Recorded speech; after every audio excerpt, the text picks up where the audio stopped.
Well, nothing wants to work today, so we're just gonna keep rolling and move on. My intro is not working like it's supposed to. I just tested it a few minutes ago, so I don't know what the heck's going on. But hello, everybody. Welcome to Texas Real Estate and Finance Podcast, where technical issues are abound.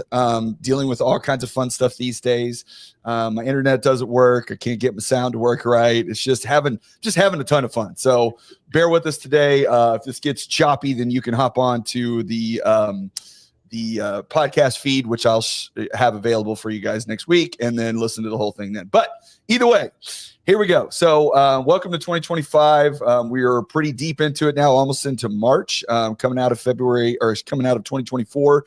And to say that the real estate market is a little slower than it's been in the past would be a bit of an understatement, which ultimately leads us to a place where we understand how important our marketing is and how we have to get in front of people, how frequently, where they're at, how to find them, all that kind of fun stuff. And today I have with me a guru in all of this, which is Chelsea Gardner with Fully Aligned Marketing. And she has spent her entire career doing this stuff. She studies it every day. She puts on webinars all the time about this. So I highly encourage you guys check those out. But Chelsea, thank you for joining me today. And how is 2025 treating you thus far? Yeah, thanks for having me. So far, so good, man. When you said almost March, I'm like, oh my goodness, that's in like 2 days. Yes. It has flown by. I feel like it has just all of a sudden we're in month 3 of 2025, but it has been busy and good all at the same time. Yes, it certainly has. Well, that's good to hear, at least that you've got you're keeping yourself going there. So so I want to just kind of get right into it. I have a couple interesting stats, and everybody knows this stuff, but sometimes until you say it again, it doesn't really resonate all the time. And so right now, this is from a site called Real Simply, and they state that 96% of buyers start their home search online. Listings with video get about 403% more inquiries. Email marketing converts about 40% better than social media, which was an interesting one that I thought. And SEO brings about 53% of website traffic for agents. So obviously, you spend a ton of time knee deep into this, and I know you do a lot on the mortgage side of things, but it's, apples to apples. There's not big differences in how all this stuff works. So if you were, starting out today and you were going to be a realtor, and like you said, okay, this marketing thing isn't working out, I got to go sell some houses. What would be your action plan? How would you attack this stuff to kind of get the most bang for your buck with your time and your efforts? Yeah. So what I would do starting out is, one, create our accounts, right? You want to make sure you are on all of the things, Instagram, Facebook, right? If you can create a Google business, make sure that you are present everywhere. And then honestly, get started. I think the most common mistake that people make is they just don't start, right? It's like, I want to do this, I want to be front and center, but it's just creating the content and not thinking about it, right? Your first video as an agent or in general is not going to be good. That's okay, right? It's not going to be perfect. It takes people years to get to that point. So just get started, take the videos. As a real estate agent, video content is easy in my opinion, because you've got tons, like if you have listings, go take videos in those listings, right? Share those things. That is such easy content as a real estate agent to do videos with. Right. So when you said all accounts, so this is something that I hear, I kind of hear both sides of this, where, there will be some people that say, pick one thing, like Instagram, for example, and go all in on that thing, become an expert, know everything about it, et cetera, et cetera. And then I hear other side, which honestly, like I kind of fall into the other category a little bit more, is that if you're trying to, and this is my opinion, so please correct me. I think if you're trying to be, go viral, be this super influencer, whatever you want to call it. Okay, fine. Pick a platform and go after that, because, you can get there. But if you're trying to just reach and get in front of as many people as you can, as frequently as possible. And when I see it in front of as many people as you can, I mean, people that would potentially buy from you within your sphere of people, right? That would see you. Then I think personally that it's important to be on all the platforms, because so much these days content can overlap. A reel is just as good as a TikTok, is just as good as a Facebook reel. You can a YouTube short, you can repurpose all these for all these different platforms and just make one video. So what's the value to being everywhere all at once, or what's the value to focusing on one thing, and which one do you think is more impactful? Yeah, so I'm kind of in the limbo land of both, right? So I think we have so many tools right now to schedule and post content across all platforms. So there's no reason why we shouldn't be on LinkedIn, on Instagram, on TikTok. If we're doing video content, throw it out there, throw it onto YouTube Shorts, right? But I also know of the overwhelm of really kind of focusing, and it's like all of a sudden you're like bing, bing, bing, right? So now it's get your content out there, but I still believe in like focusing on one to really dive into in the sense of engagement. Right. So engage with your potential buyers, engage with your audience on one platform so that you're not like, I got to log into LinkedIn and TikTok and Google and Facebook, because that's overwhelming. But there's no reason why, if we're creating content, throw it out there, right? We Right. want to be able to be in front of, because we don't know if our home buyer is looking on Facebook or on LinkedIn, right? So if we can throw it out there, by all means, but the engagement piece, I think, needs to happen on one platform, so you as a human do not get overwhelmed with all of the pieces.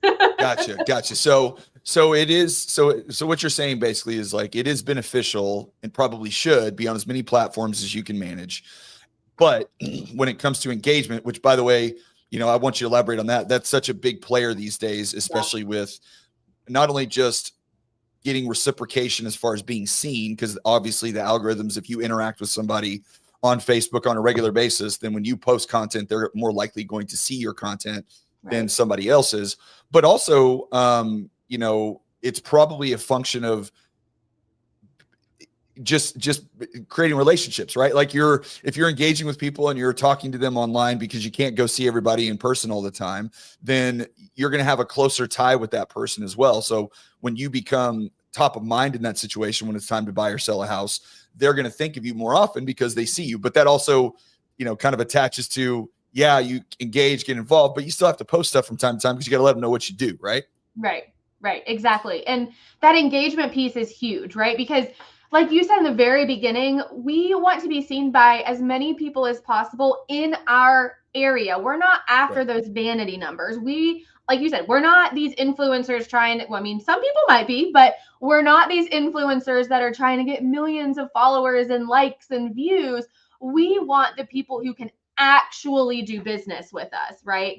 And that's a much smaller piece of the puzzle than trying to get millions and millions of views. We shouldn't be focusing on the vanity numbers. We should be focusing on the engagement and the actual communication that we're having inside of these platforms. Gotcha.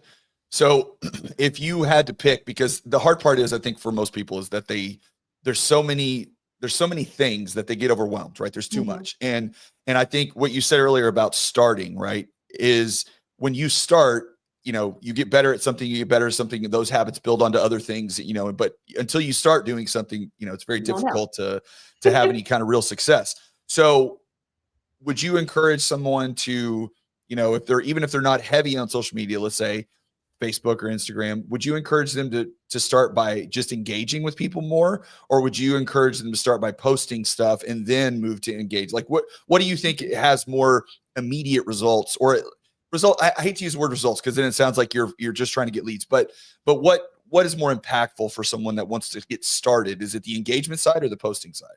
That's a really good question. So I would say the engagement, actually having those conversations, reaching out into DMs or your local businesses and just chatting with them, like anything like that gets you in front of other people, I think is key, because that's you putting yourself in front of them, right? Whereas we don't know if you posting gets in front of them right away, right? So the engagement piece, to me, if you're going to get started, like, you still need something on your pages, right? You still want to be posting, because you still need to make sure that, like, well, if Chelsea reaches out to Mike and Mike's like, who the heck is this Chelsea chick, and goes to my page and there's nothing there, he's going to think I'm a bot or I'm spam or like whatever and just completely ignore me.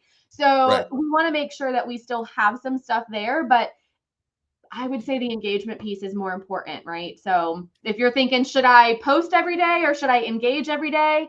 Engagement is going to be always kind of trump that. Right.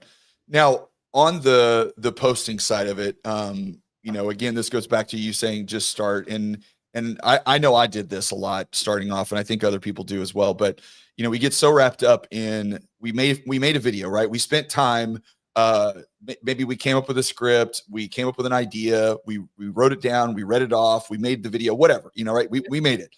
But now we get into, well, I don't like the lighting here, or I don't like what I said. Oh, I messed up that word. I need to do it again. Or I need some B-roll. I need something to like cut away or whatever, right? And you're trying to make the perfect video instead of just posting it. And I think I know the answer to this, but I want you to kind of explain why this is valuable. But the idea of consistency in posting, like just post and do it on a regular basis. Mix it up a little bit, maybe what you're doing out there. It's not like call me today to buy or sell your house, but ultimately like get stuff out there as frequently as possible. Can you speak to the importance of that consistency piece? Yeah. So consistency for everyone is going to look different, right? So I always get Right. asked the question, how often should I be posting? And it's really what you can do consistently for 6 months, 8 months, 12 months. So if that's Right. twice a week, 3 times a week, but what I don't want is start out at 5 days a week and then you fall off the bandwagon because you're burnt out. So, Yes. the consistency piece is huge. And if you are trying to compare yourself to someone else's 5-year video, it's not going to compare. So you have to just start. And what I tell either my clients or just anyone in general is have someone else hit the post button for you then. Like if you are like, my hair has a flyaway and I can't, I can't post it. You have that problem, right? I mean, maybe some of these get flyaways, but or maybe out of my ears now that I'm getting older, that happens from time to time. But for But the it's like, most part, no. the lighting, right? Or Yeah. you can't really hear me. It's okay. Like just hit post. And I guarantee, like, because you can't get better if you don't try. So if you aren't posting consistently and just doing it over and over, I guarantee your first video is going to be worse than your 10th video. And your 30th video is going to be way better than your first video, right?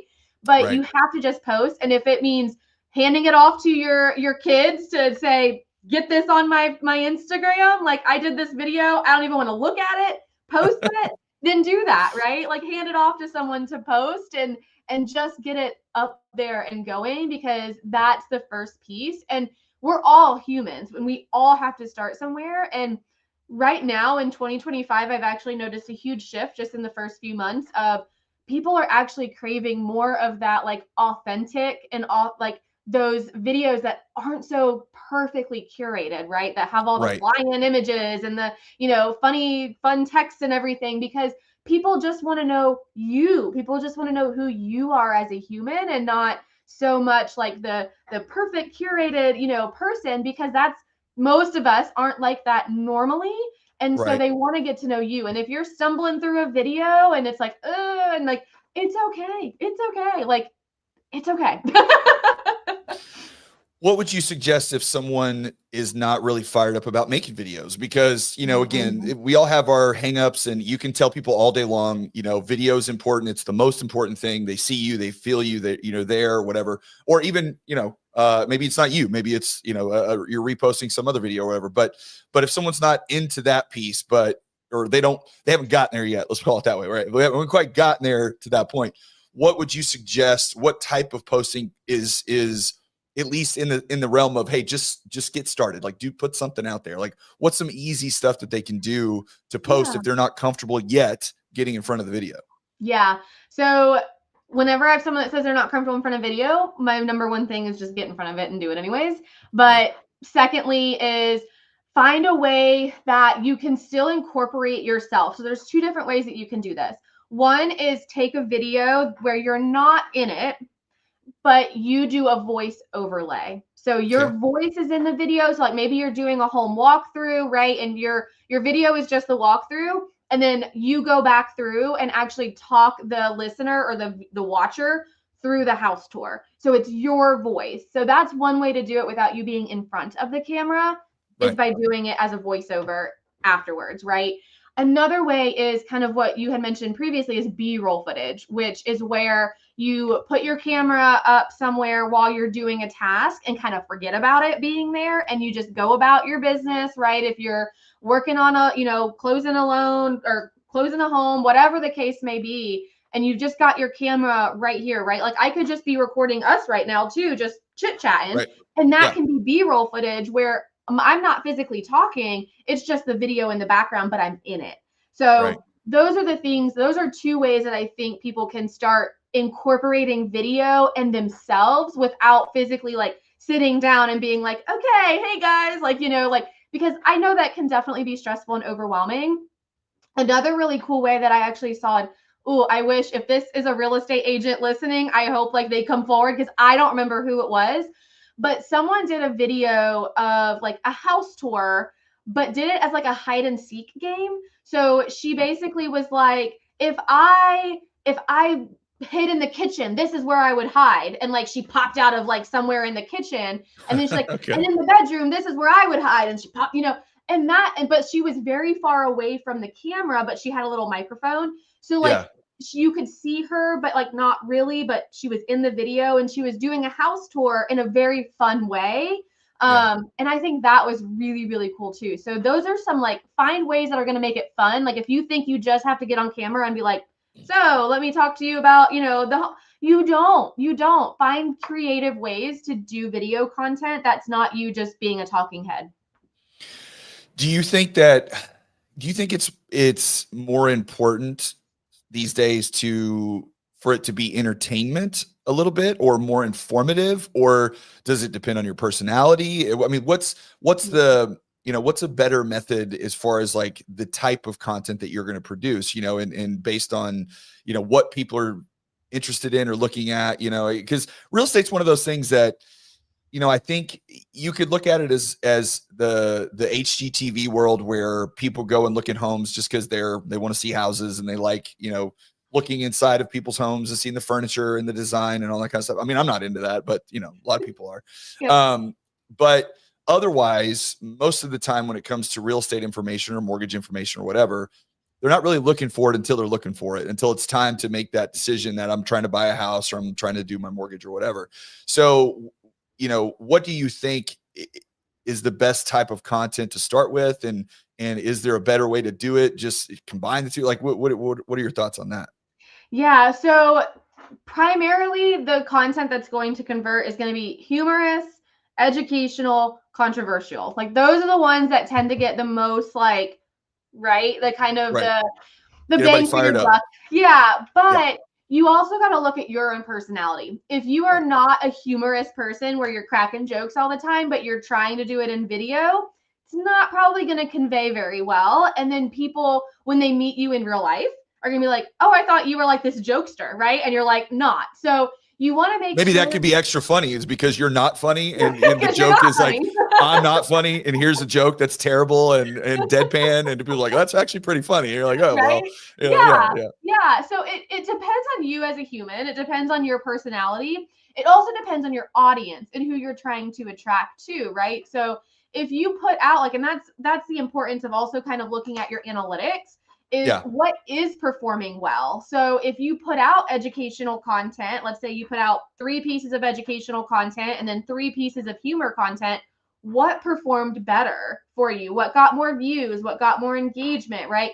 And see the difference in your audience and then start going in that direction in the sense of what's working for you and your following. Now, people that do it really well are both educational and humorous, right? So they Right. can kind of incorporate all of it into one. And so that if you can nail that, that's fantastic. But that's difficult to do. So, kind of erring on the side of who you are as a human. So I want to switch gears for just a second because I do like to get some of that, important nuts and bolts stuff right out of the gate, just to help people understand, how what stuff works. But I want to talk a little bit about you. So been in this for a little while. Kind of give us a little bit of background of kind of how you got into this. Tell us a little bit about your company, what you guys do. I believe I say recently, but it's been a minute. You had a baby within the near future or recent past, I should say. So I'm curious to how that life's adjusted all your work and how you've kind of kept up with that. But give a little bit of your background, kind of how you got to this place and where you spend most of your time with your company. Yeah. So, God, I've been in marketing for 15 years now. I started in the healthcare sectors, urgent care, dermatology, dental, got into mortgage and working for a company in the mortgage sector. Phenomenal. And it has always been my dream to go out on my own as my own marketing agency. And so 4 years ago tomorrow, actually, Right. 4 years ago tomorrow, I kind of dove headfirst into my agency, and we're now a 3-person team, and we are growing and rolling. And so we do, the done for you social media management, paid advertising, coaching, all of that kind of stuff. And yeah, it's been a whirlwind. I had my son. He is now 2.5, actually. Okay, yeah. So it's been a minute. Yeah. So I found out. No, so it'll be 3 years tomorrow that I fully dove in full time into my company, because it was the day I found out I was pregnant.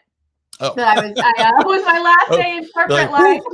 Yeah. So a little bit of a whirlwind, but it's been phenomenal. And so it's managing, being a full-time mom and a full-time business owner has had its challenges, but has been fantastic. We've been able to manage and juggle, and my parents have been phenomenal with coming and watching Aiden throughout the day. So yeah. How's it? What is your experience because this is your first child, right? Mm-hmm. Yeah. Okay. So how's it compared to what you thought it was going to be? It's probably much different. My life looks a little different because my son, if you're not aware, has a rare brain condition called lissencephaly. So I'm a special needs mama. We've got 7 therapies a week that we go to: PT, OT, speech, vision, horseback riding. So we are definitely very busy, and so definitely much different than your typical what I thought when I was getting pregnant. I would not trade it for the world. He is just an unbelievable child and so strong. But definitely different. We actually started a nonprofit organization in his name called the Aiden Jared Foundation to help other special needs families here in the state of Florida with care and things that they may need. So we started that about 2 years ago now. Like we had just got diagnosed and we started the organization. So it's been, a blessing. So. Well, that stuff makes you incredibly strong. Whenever you go through trials and tribulations in whatever realm it is, the other side of the road, you usually come out a lot stronger, and you do things that you're not capable, that you didn't know that you were capable of doing and capable of fighting through. So, that's amazing, because, that stuff's never easy. It's always challenging, but the things that you get from it that you don't expect, and how it changes your life, I think is awesome. And, hats off to you, because that's hard work, but being a mom's hard work no matter what. And then adding those other pieces to it, make it a challenge. So, I think these days that when it always obviously gets tougher when the market contracts and there's not as many transactions happening, where, people will tend to pull back on expenses, right? I don't want to spend money on this. I don't want to spend money on that. And it's kind of a catch-22, I think, because when you look at the money that you would spend on your marketing, advertising, lead generation, whatever you want to call it, right? Well, let's take this. Here's a good example. So you can go to Zillow and you can pay $1,500 a month, right? Or $800 or whatever it is. I think they still do this, but if they don't, in the past, and you're going to get leads, right? As an agent or even a lender, sometimes you get these leads come in your email, you call, you email, whatever. And there are some people that are really, really good at working those leads, right? Mm-hmm. But the vast majority of people are not. And the vast majority of those leads that you're getting are not, they're not, converting, because they don't know you. There's the no like and trust factor, right? And they don't have that with you, because they're just somebody that put their information on the internet, and you're just somebody that called them, right? Yep. And more often than not, that's kind of annoying. But realtors and mortgage professionals will look at that and go, well, that's money well spent, because I can see the fruits of my labor right now because I'm getting these leads. Now, when you go back and look at how many you converted and what the cost was and everything else, sometimes that can make you kind of sick at your stomach.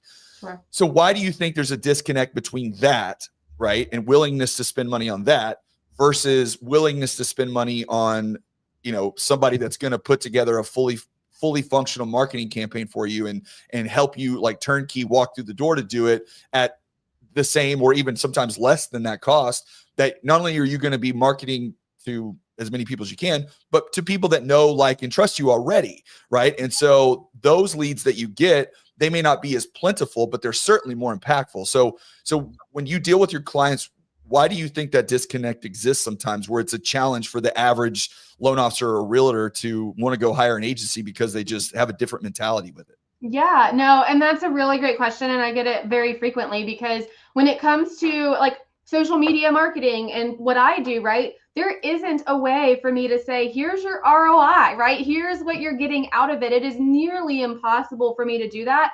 One, because most of the time leads aren't just flowing into your DMs, right? They're not just, hey, I want to buy a home tomorrow. Can you, be my realtor? That's not happening 90% of the time. Now, that's not to say Right. that, but most of the time that's not what's going to happen.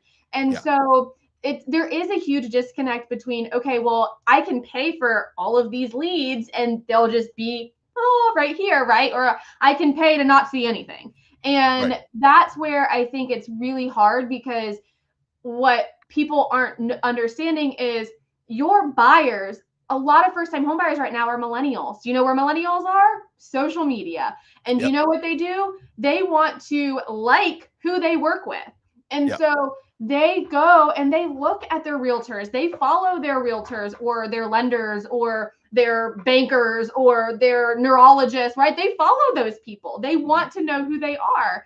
And so that doesn't mean that, I'm sending you a message tomorrow that I want to work with you, but I'm watching you. And so when I want to buy a home, you're probably someone who I'm going to call, but it may also not happen in your DM. I might go to your Google's page and be like, okay, yep, Mike has really great reviews. Now let me just call him through Google. So now the lead looks like it came through Google, but I've been watching you on social media for 6 months, right? Yeah. Or maybe I saw Mike on Google, went to his Instagram, saw he was pretty cool, chill, laid back, whatever. Yeah, that's someone who I think I could do business with. And now I go back to Google and call him. So that's kind of, I think, where the huge disconnect is one, we're not obviously like, if I call you, you may say, oh, how'd you hear about me? And I'm going to automatically, the last place I just was Google. Right. Found me on Google. Yeah. So that's one huge disconnect, even though I've been watching you, right? The second one is the fact that we just want to be seen in front of these individuals. So when we are talking in our community, when we are out and networking, you want people to say, I see you everywhere. Well, how are Yes. they seeing you everywhere? They're seeing you everywhere because you are influencing your area by being visible online. So that's a direct impact, even if it's not coming in directly through social media. And I think that's the hardest part, because a lot of people ask, Chelsea, if I pay you, what am I getting? And I'm like, you're getting a whole social media package, but I can't guarantee or tell you you're going to get 5 leads or you're going to get 7 DMs. Like, that's just not the case. And I think that's where a huge disconnect comes from is, well, how do I know it's working? And to be honest, you kind of don't, unless you're getting direct leads from there. You're asking in the follow-up and like, oh, well, have you seen my social media? Do you follow me? Like, there's a lot on the back end that I can't control, like your processes and all of that stuff. I don't know that. So I think that's the huge disconnect. Whereas Zillow, plate, here's your leads, right? Right. Pay, leads. Yeah, I had a personal experience with this a couple of years ago. Whenever I first started, because I was never personally, I wasn't on social media, like as far as posting, it wasn't something that I did, just because I was like, who cares? Like, nobody cares what I'm doing, so it wasn't something that I focused on. But then, when everything kind of slowed down and, towards the beginning of 2022, you kind of started to see the writing on the wall, things were changing, whatever. And I was like, okay, I've got to do something different. I've got to figure out how to get out in front of more people. So I started doing the podcast, started doing some clips or whatever. And it was, it was fine. There wasn't, nothing was blowing up. It was just something for me to do that was marketing related. And I actually had one of my, I guess you would call him my cousin, who lives in South Texas. And he had reached out to me, and, obviously like we keep in touch like on Facebook and stuff, but it was never, we just weren't engaged on a regular basis. I saw him, maybe once a year, or even sometimes less than that. And so he reached out to me and he called me and he said, "Hey, Mike, I totally forgot that you are a lender." He's like, we're building our house right here in, where he lives. And he said, we were just using the builder's lender. And I saw your video the other day and I totally forgot. And he's like, "So, can you help us do our mortgage?" And I was like, "Yeah, absolutely." But that resonated with me so much because it was like, did I know my cousin already? Of course. Did he like me? Do we have a relationship? Yes, absolutely. Did he remember what I did for a living? No, because I was not in front of him on a consistent basis. We weren't talking about it, just like any relationship, right? If you don't spend time with your wife or your husband or partner or whatever, then you're going to lose connection, right? You're not going to have that connection that you always had. So being out there on a regular basis, even though I wasn't talking to him, I wasn't sending information to him, but when he was sitting here scrolling through this thing, for like we all do for hours a day, unfortunately, he would see me and then it triggered. I was like, "Oh yeah, I forgot that Mike did that." So I took that away from that to say, okay, I know it's important whether my video gets 50 views or 400 views or 30,000 views. It doesn't matter, because the people that I'm trying to connect with, I want to remind everybody that already knows me and already likes me and already trusts me. But I have to remind them what I do, because they're not thinking about me every day, right? Yep. They're not thinking about me. They're not thinking about you. I tell my kids this all the time. When they get embarrassed, "Oh, I'm so embarrassed." I'm like, nobody's looking at you. Nobody cares. Me and your mom, maybe, but everybody else saw it for 2 seconds and moved on down the road. Like, they don't care. So, and that sounds callous and it sounds whatever, but it's just true. Like, everybody lives right here. We all live in our own little world. We all live in our own reality. We're all relatively self-absorbed. We're concerned about what we're eating for dinner, what our kids are doing, where we're going after this event. Something crazy might happen and I might see it and be like, "Oh, that was nuts." And then I move on and I completely forget. So you have to understand that and apply that to your marketing and say, "Look, I know that you don't think you're getting the traction that you're getting, but I promise you, you are, because people are seeing you that already know you and then are reminded about what you do for a living." Exactly. 1,000%. And if you're not staying in front of people, that's exactly what happens. They don't know what you do, or they forget what you do, right? If you don't have, heck, I've even seen like where clients have come on, they don't even have that they're a loan officer on their pages. And I'm like, "Well, hello, like that's number one," right? So telling people that, and people just automatically assume, well, if I told you once that I do marketing, like, you should just know that. No, no, they're going to forget it in 5 minutes. Right. So yeah, it's definitely that consistent reminder. And I use my own loan officer as an example. I've been in this house now for 3 years, and I couldn't tell you who she is. I don't remember, other than what she kind of looks like at the table. I've never seen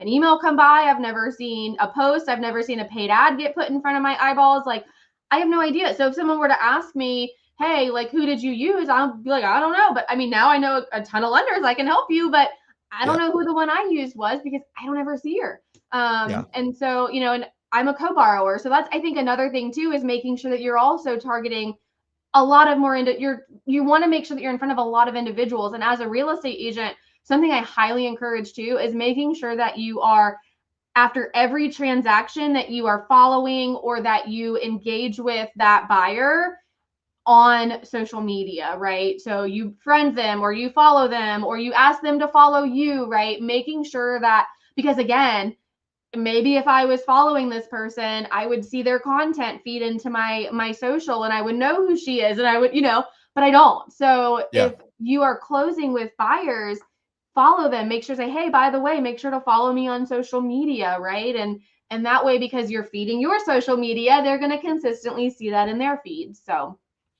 yep. Do you think that in our industry as a whole, do you think that enough people really focus enough time and effort on their database and their database marketing? Because it seems like so many times, I'll ask this to because I'll do classes from time to time on this stuff, and I'll ask people to raise their hand and say, like, who has a database? So what's funny is most people raise their hand, and then I'll say, "Okay, well, like, what do you mean?" And they'll say, "Oh, well, I have a sheet with, my last closings that has their email and, their phone number, whatever." And I'm like, well, that's a good start, but that's not really what I would call a database, and it's not exactly what it means. So why do you think that is a piece of this that gets so often overlooked, especially with there's so many tools with CRMs and all these things that are available that you can literally put on autopilot? Why do you think that is because it's boring? I don't understand why that gets lost in the shuffle so much. I don't know. I wish I knew the answer to that, because honestly, that's like your low-hanging fruit, right? You should always be in front of these individuals. They just worked with you. They love you, right? And then I get so many times where it's like, I need more Google reviews. Well, are you asking every transaction? Well, no. Okay, well, hello. Like, I don't know. I don't know that piece of the puzzle, and I wish I did, because I feel like if you are not maximizing your ability to be in front of even more people with the people that you already have done business with, if you aren't actively engaging with them, right? You should be sending, even if it's quarterly newsletters to those past buyers, right? Just to, again, stay top of mind, stay in front of them, say, hey, it's springtime. Here's some spring cleaning tips. And did you know that you can, use a cucumber 6 different ways to clean a mirror, right? Like those types of things, like just to get your name into their inbox on a consistent basis. And again, they're past clients, so you don't need to be there every week, but you need to be there, every so often. You don't know when they're going to have someone that they know going to buy a house and 2 years from now and don't remember who they worked with, right? Yeah. So here's an objection I get to that when I say something similar to that often too is, well, I don't read my emails, so what's the point? Because people just delete it anyway. Well, so what's when your I answer delete to it, that? I still see the name. Yes. I still see Cole sends me emails every day, right? Like, yes. I might delete it, but guess what? I know Cole's is in my inbox. And how many people actually unsubscribe from stuff? I mean, have you seen people's inboxes before? I saw someone's the other day with like crazy. 77,000 emails in there. I'm like, they don't delete, they just sit there. And they move out or do the ones, but like, I will be the first to tell you, like, my business solely comes from my email marketing. Solely comes. I do not get business directly from social media. I get it indirectly. Absolutely. People go to my website from my socials, but all of my conversion still happens in email. So one of the biggest things, like one of my biggest frustrations, people are like, well, I don't send emails because I don't read my emails. It's like, well, to be honest with you, conversion, I mean, I think one of your stats in the beginning was with emails. Emails are still a huge converter for individuals. So to think that, like, and why not? If you've got their emails, you got their name, like, why not send it, right? Yeah. Why not? And like one of the things too that I always tell people when they first onboard with me, I'm like, I want you to pull your entire database. I don't care who it is, who it was, whatever. And I want you to email them asking them for a favor to follow you on social media. That simple. I want nothing else in that email other than to ask them to follow you on social media, right? How easy is that, right? How easy. And like, by gosh, you might not get all 1,000 followers, but if you get 30 more, 100 more, right? Like more than you had before. Yeah. Right. So those types of things, like your email database, you should, I'm a whole tangent on emails, but emailing, I think, is huge. You got to be email marketing as well. I think that's where, for me, that's the key to social media. You also need to have, and this is going to be a whole separate thing, but you also need to have something that is driving those followers when you are putting yourself out there, you're doing the videos, you're doing the things, right? Now we got to look at how can we get our new followers into our email database, right? We saw what happened with TikTok. It just went away. These platforms we don't own. So if we start building these followers, and I'm not saying to do this first because then you're going to get real overwhelmed, but once you start building your videos and once you start seeing followers and once you start seeing your community coming in, now how do we get them off of your Instagram and into your emails? Because again, we don't own that. So if your Instagram got hacked, shut down, banned, whatever, those new 500 followers that could have been buyers, how are you going to contact them? You can't. You have no idea who they are. So that's our second level to it, is getting them into emails. And then the third piece, you got to send the emails. Yeah. Yeah. Well, that's a huge piece. I'm glad you said that because do you know who Tim Ferriss is? Familiar with? Okay. So one of the things that he preaches often is about the what do you call it? It's like I'm losing the word here, but it's like the fickleness of social media, and that these platforms, when you have, if you spend all your time building a YouTube presence, and everything's focused around YouTube, and you get all these followers and everybody through there and whatever, and you've made videos for years and years and years, and your channel's exploded, right? And then you make one video that YouTube doesn't like for some reason, or you say one thing that is, inappropriate, whatever, right? Yep. Well, YouTube can cut you off, and all of that time and effort that you spent, and all of that money and everything that you did is just gone in an instant, right? Because you don't have control over the platform. But what you do have control over is your database, your contacts, your email list. So there are plenty of people that, will say this to, and my favorite book is Atomic Habits. I love it. And yep.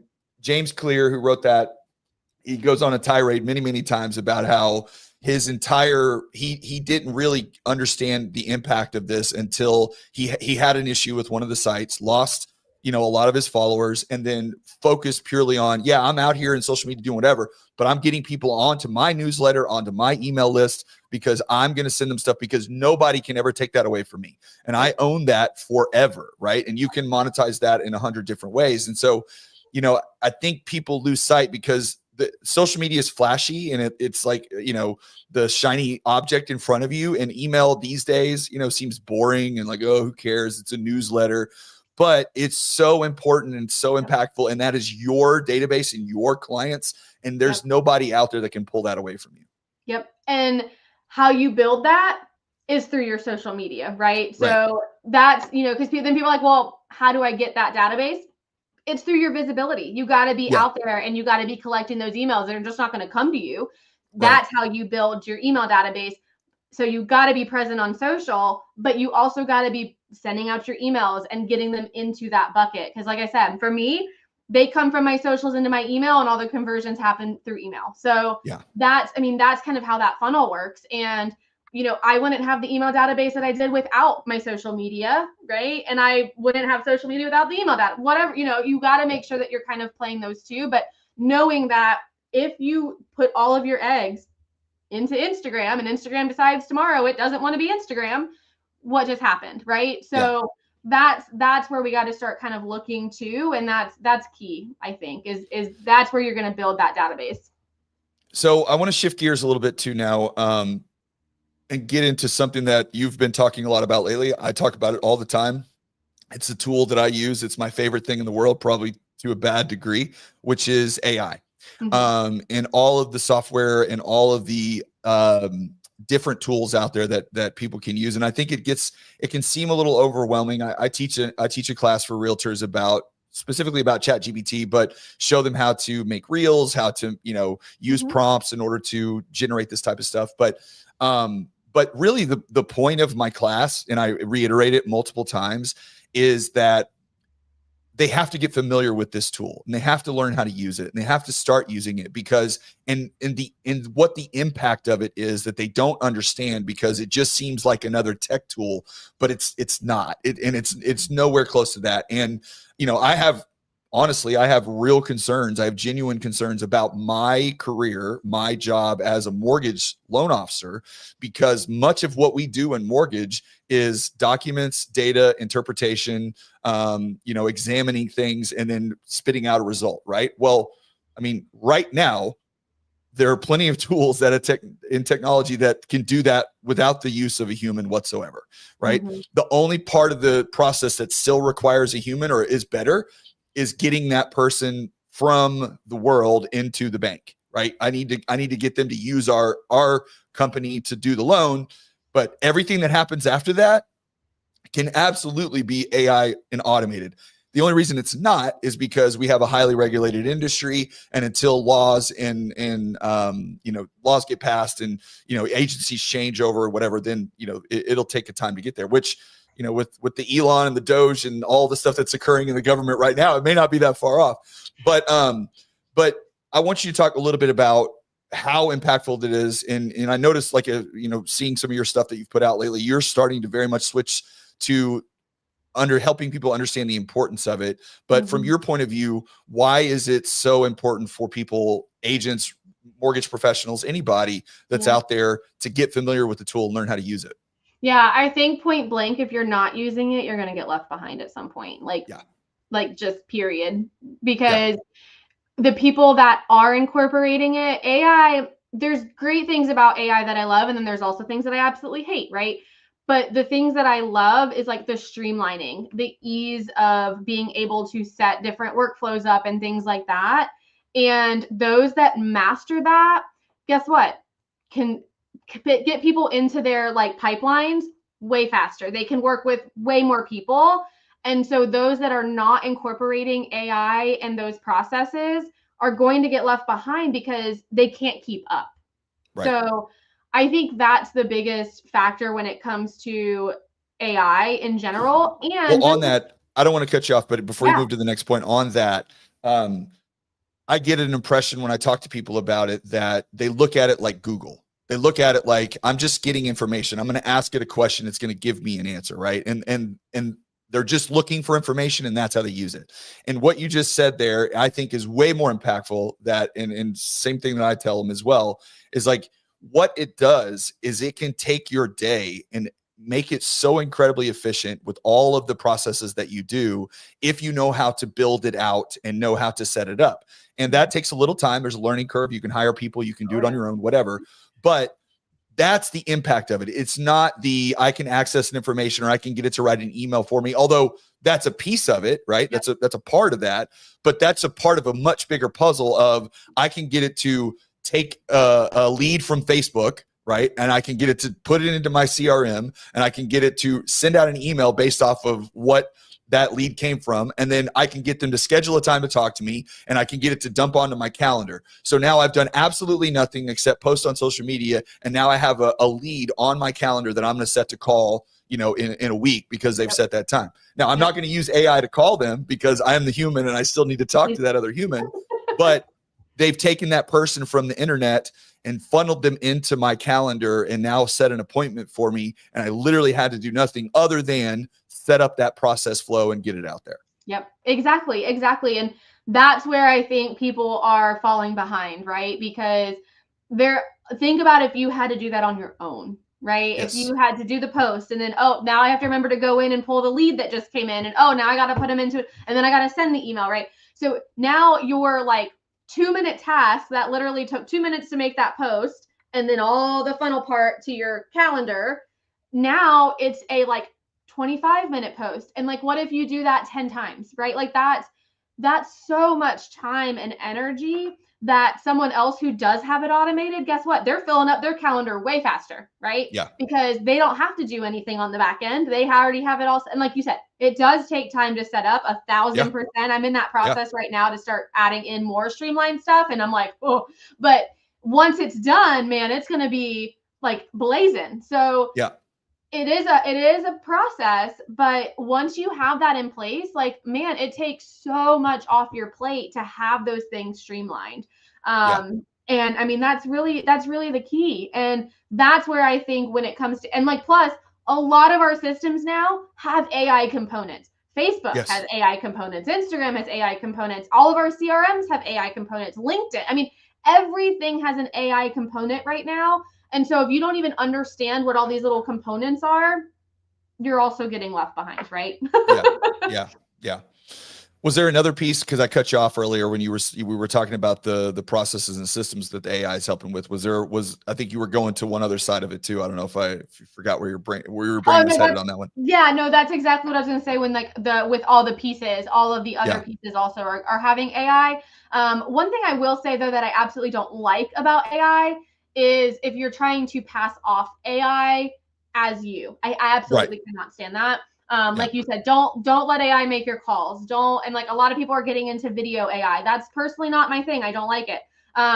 So there's benefits to AI and there's not, but in the back end of streamlining, that's where you're going to see the most impact, is understanding how to use AI to your benefit when it comes to your time management. I mean, how can I be a mom doing all the therapies, going to doctor's appointments, running a full-time agency without proper processes. I couldn't Right. do it. I would be in like tears right now on the floor, right? Right. So Yeah. you've got to have those processes set up in place, and that's how you're able to continue to manage your life. Yeah. Yeah.